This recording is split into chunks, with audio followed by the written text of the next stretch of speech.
Olá, pessoal. Então, tudo na paz? Maravilha, maravilha. Minha gente, vamos resolver uma questão da prova de física do vestibular seriado da UPE, primeira fase, o SSA 1, prova que fez parte do processo de ingresso de 2018.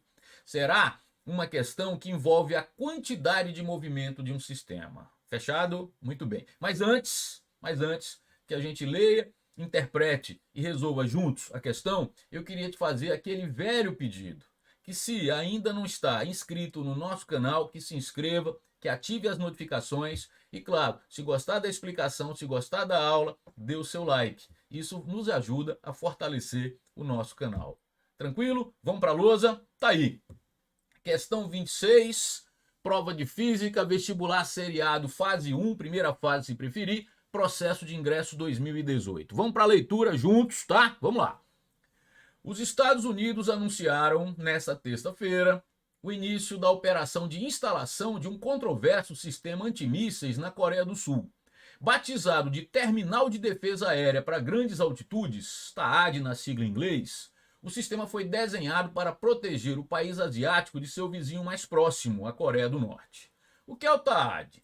É um sistema capaz de interceptar mísseis de curto e médio alcance na fase terminal de seu voo. Muito bem.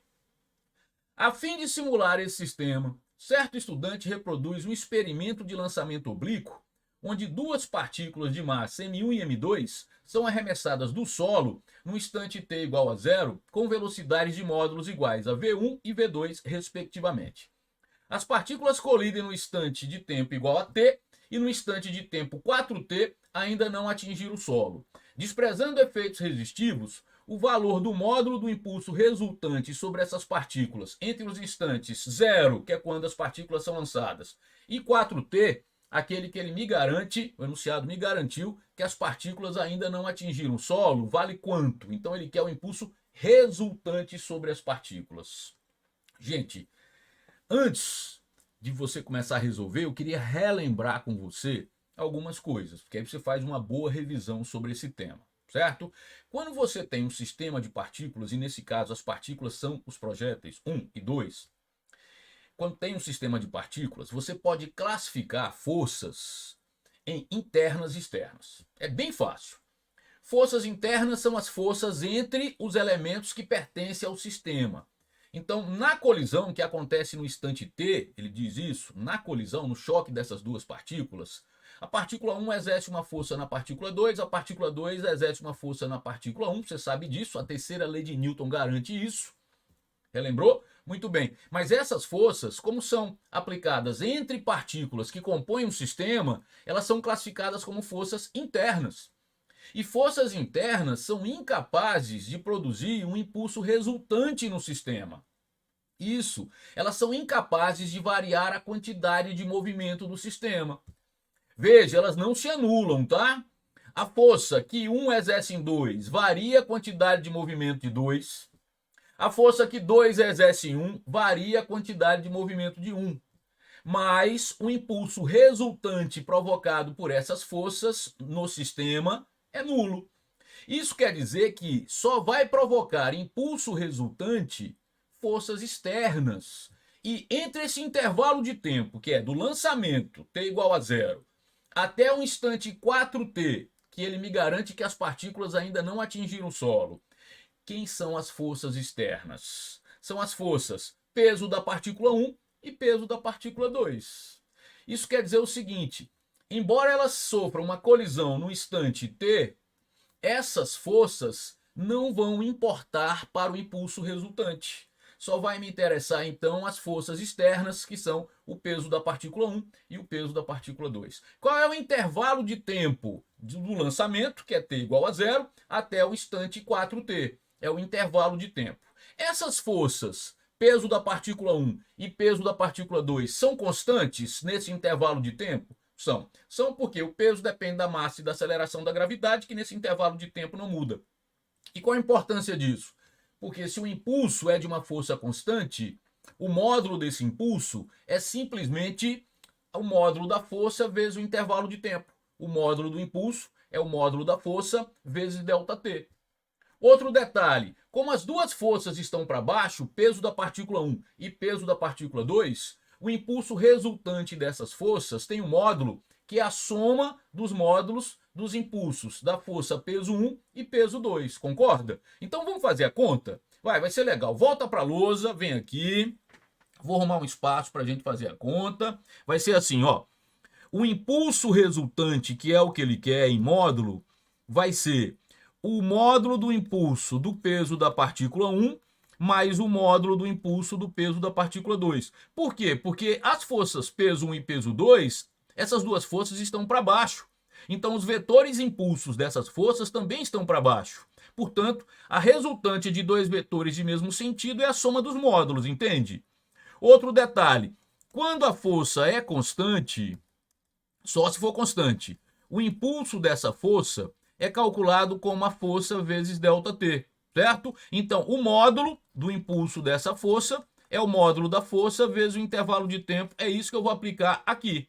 O módulo do impulso resultante é o módulo do impulso de peso 1, o peso da partícula 1, m1 vezes g, vezes o intervalo de tempo que é ΔT, que é 4t menos 0, concorda? Vamos anotar aqui? O intervalo de tempo é o instante final 4t menos o inicial 0. O intervalo de tempo é 4t. Então aqui vezes 4t. Estou aplicando isso, tá? O módulo do impulso, o módulo da força vezes o intervalo de tempo. O módulo do impulso do peso da partícula 2. A massa da partícula 2 vezes a aceleração da gravidade, é o peso, vezes o intervalo de tempo, que é 4t. Tá aí. O módulo do impulso resultante nessas partículas será, posso colocar em evidência G4T, concorda comigo? Então lá vai, G4T em evidência fica em massa da partícula 1 mais massa da partícula 2, certo? Então eu vou procurar, a resposta já está pronta aqui. O módulo do impulso é aceleração da gravidade, 4 vezes T, vezes, parênteses, o módulo, a soma das massas da partícula 1 e da partícula 2, certo? Muito bem, vamos procurar uma resposta conivente com o que está aqui. E aí, vamos lá. Letra A, pessoal, G vezes T, G vezes T tá aí. Só que aí tem M1 mais M2 dividido por 2, não. G vezes T também está aqui na letra B. Mais uma vez, M1 mais M2, só que dividido por 8, não. Letra C, 2GT vezes a soma das massas ao quadrado, não, aí tá confusão. Letra D, 4GT, 4GT vezes M1 mais M2, matamos, pessoal, aí está, gabarito, letra D de dado aqui em cima, uma questão que traz um enunciado contextualizado,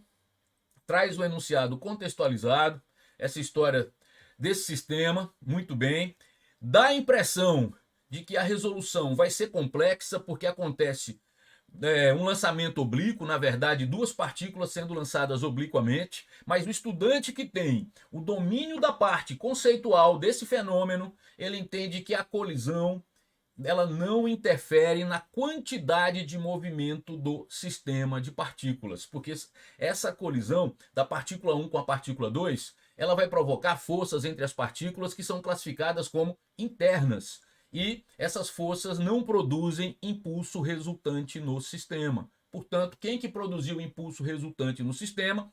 Os pesos das partículas 1 e da partícula 2. Tá, e por que você encontrou o impulso como F∆T? Porque essas forças são constantes. E por que você somou esses impulsos? Porque a direção do impulso é a mesma da força. O sentido do impulso é o mesmo da força. Como as forças peso 1 e peso 2 são para baixo, os impulsos dessas forças são para baixo, portanto elas têm o mesmo sentido.